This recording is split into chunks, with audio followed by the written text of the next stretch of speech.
can argue with everything that I'm saying, but you cannot stand up and tell a white man that you are a man, because he'll say, where are your credentials? Not under white supremacy. Where is your proof? Well, I own this and I do this. No, you don't. Not if you're non-white. On this planet, you don't own anything. You move when I tell you to move, or somebody like me tells you to move. You get promoted. So, oh no, I work, everywhere I work down at the factory, and my foreman is, he's black. What about his foreman? And what about the foreman behind him? No such thing as a black person being in charge of anything on this planet. Because that would be a contradiction to the existence of white supremacy. Name something that a black person is in charge of, that when a white person comes around, some white person somewhere, and says, forget about it, close it down or whatever, that you don't have to do it. I don't know of nothing. And that includes so-called countries. The racist walks in and say, who are you? I'm the president of this place. This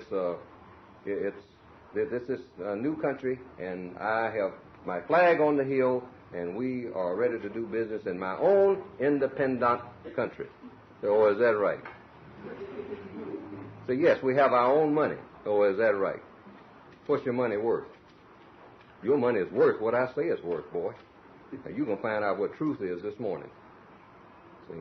I have ships in the harbor with bananas and manganese. What is that worth? It's worth what I say it's worth. Fellow, you don't know nothing. Where'd you go to school? Same place I sent you. See? That's why you flock wherever I am to get your so-called education. Don't you know I know what you learn? I know everything that you know and no more, because I teach you. Yes, but, yeah, I'm waiting. See, that's the way it goes. Now, it sounds like what I'm doing is belittling a lot of people when I make these kind of talks on the white supremacists. Then it does a so-called destructive effect on you, because the one thing that they know about us is that we have problems facing the truth. Problems. This is why we keep going around in a big circle. And I'm saying, how do you come out of it without just keep digressing and whatnot? You simple things, the elevator insults, the little everyday things. This is how so-called culture evolves. See, we don't have a culture right now that you can call anything. We've got an MF culture and a boogaloo culture. And I'm going to get me some stuff tonight culture, either some cocaine or some sex. That is our culture in the Northwestern Hemisphere. Don't deny it. But we got to do something else other than that, because that's not constructive. Just sitting around snorting on poison, that's not anything. That stuff is poison. Cocaine is poison. Stop calling it drugs. Call it poison. Go drink some Clorox. You want some cheap poison, there it is. Kitchen's full of it. Go in there and mix it all up. Ammonia, Clorox, it'll do something. You'll get to make all kind of discoveries. Right. Might spook up on something that you can sell. Right. Now, you think I'm kidding. I mean, there are some people who will do this. Back in the old days, people who were really what you call alcoholics would mix up anything.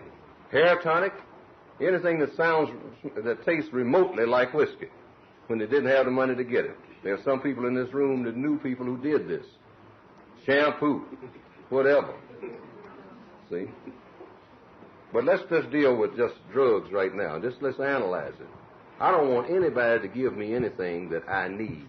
I said give. I didn't say sell. I mean that I'm going to have. And I gave this illustration. I've been doing it for the last 2 days. I just gave the illustration of ice cream. If a person came to me with a dish of ice cream and say, Fuller, here is a dish of ice cream that I make. I got plenty of ingredients back here in the back to make all you want. But now when you take about a dish of it, eat a whole dish, it's going to do something to your taste buds. And you are going to want it about every 3 hours for the rest of your life. But I will provide it for you. And you don't have to pay for it, because I got plenty of it. But about every 3 hours, if you're on the bus or everywhere, you're going to have to jump off the bus and run back here and get it. If you ain't got enough that you can carry with you, because it'll be melted or whatever. Ice cream, that's what I'm talking about. Not nothing illegal. But it will do something to your taste buds you'll have to have. You won't be able to think. You won't be able to do nothing. You'll get mad at people if you can't get it. Now, if a person walked in here and told me this, my common sense would tell me, man, don't give me that stuff. I don't want nothing that I'm going to need every 2 or 3 hours. I don't want you to give it to me. Say, well, I'm going to give it to you. No, I don't want you to give me nothing. I need rent. I need to get some sleep. I do get hungry, so I need food. I might even go around on the street begging money to get food because I'm hungry. Man, I got enough needs. Please don't bring me no more needs. See? But this is what a person is doing when they give you or sell you some drugs. They are creating a need. And doggone, black people need everything already. Plaster falling down on your head, you talking about needs, you got them. You need somebody to come and do something about your needs that you got already, not add to them. And it's nothing but pure logic. But the average person does not think logically. And among the young people, they say it's because of peer pressure. Forget that nonsense. There's nobody on this earth who is exactly like you, so you don't have no peer.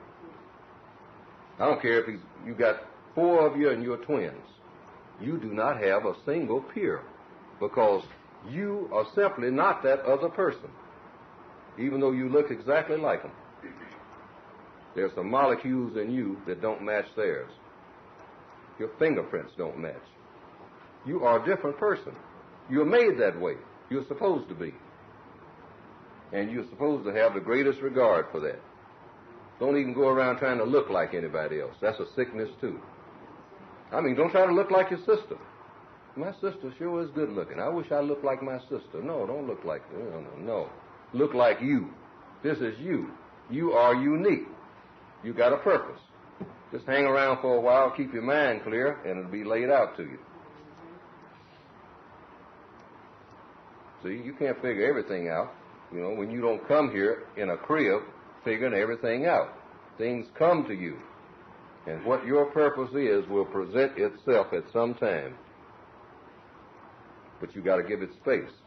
Don't clog your mind up with a whole lot of nonsense. In the meantime, you try to learn everything that you're supposed to learn. How much time I got? How much time am I supposed to be talking? Okay, I don't want to, see, it's not supposed to be a captive audience, see, but at the same time, I want to get some questions and answers and things, but I'm going to run through a few things. Black people are supposed to be doing 4 things at all times. I call it the use of time and energy. Now, if you don't remember anything else tonight, try to remember these 4 things. That way you don't ever get lost. That's what codification is all about. That's what having a code is all about. Just 4 things you're supposed to be doing at all times. Non-white people, victims of racism.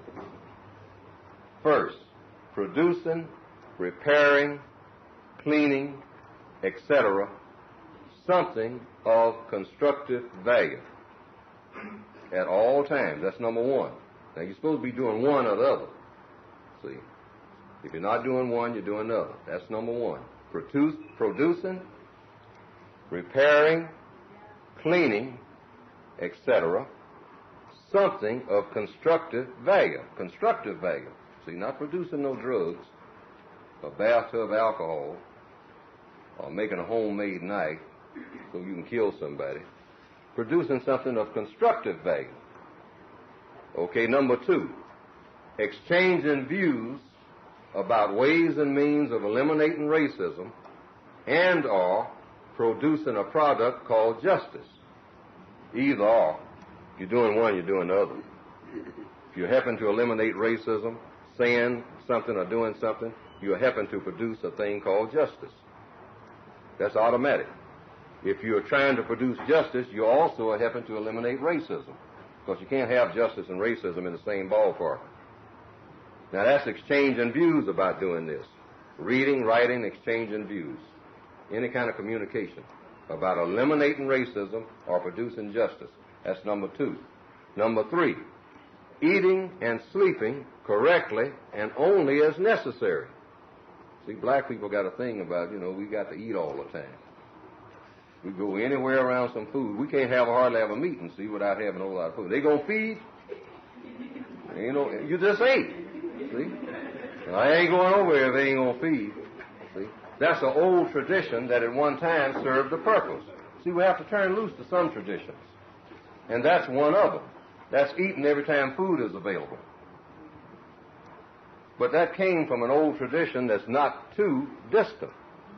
It came from the time when a few people old enough in here to remember, in order to go see Aunt Hagee, you had to go 20 miles by a bad road in a wagon.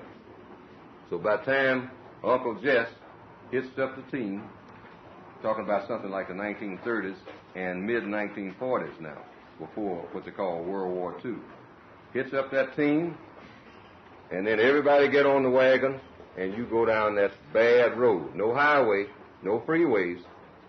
See, that's something relatively recent. And I mean sometimes traveling way up into the night. Can't hardly see. Mules acting up.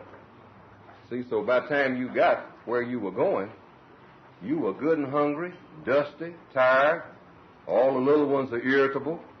See, been bouncing in the wagon, couldn't get no sleep. See, so everybody was good and hungry. So they usually had little small houses out there. Nobody could crowd in them. So if it's summertime, you set up tables on the outside. Bucket of lemonade, whole lot of fried chicken, cabbage, watermelon, the works. So you just stagger off the wagon. Whoo! You then grab that lemonade bucket if it's hot, see? Dip down in there, start pouring everybody. Everybody gather around now. There's plenty for everybody. See? That's the way it was. It was a nice aspect to it. But now most of those places are gone. We don't do that anymore. Go by jet plane and all like that. But we carry on the tradition that if we visit somebody, they got to feed us. No, we can stop that. Just stop all that cooking. See? No, I didn't cook. When they show up thinking they eat. No, I know that's what we used to do, but no, I did not cook. You didn't cook. What am I over here for? Right. Over here to exchange views about eliminating racism. On an empty stomach? Well, you should have ate before you came.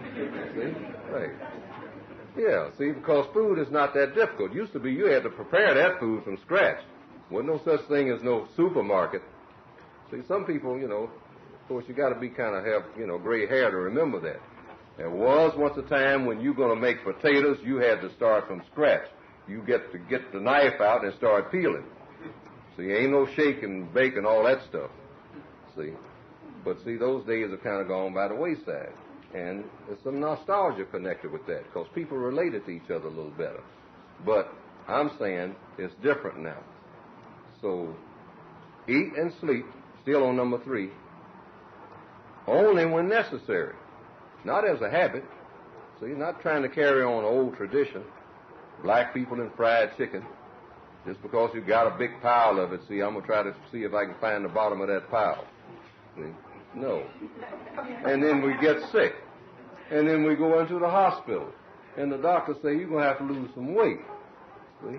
And you're going to have to cut down on your cholesterol. And the statistics show that it might be something to that, because we are big heart attack victims. So now what do I mean by correct food? Try to find out what is the best food. Now I can't really talk about that because a lot of the food is poisonous. There's a lot of poison in every kind of food that is put out, particularly in this day and time. So you have to kind of pick and choose. Got to kind of feel our way on faith on that one. But you can minimize your food intake if you can. Now, number 4, sexual intercourse, no more than twice a week.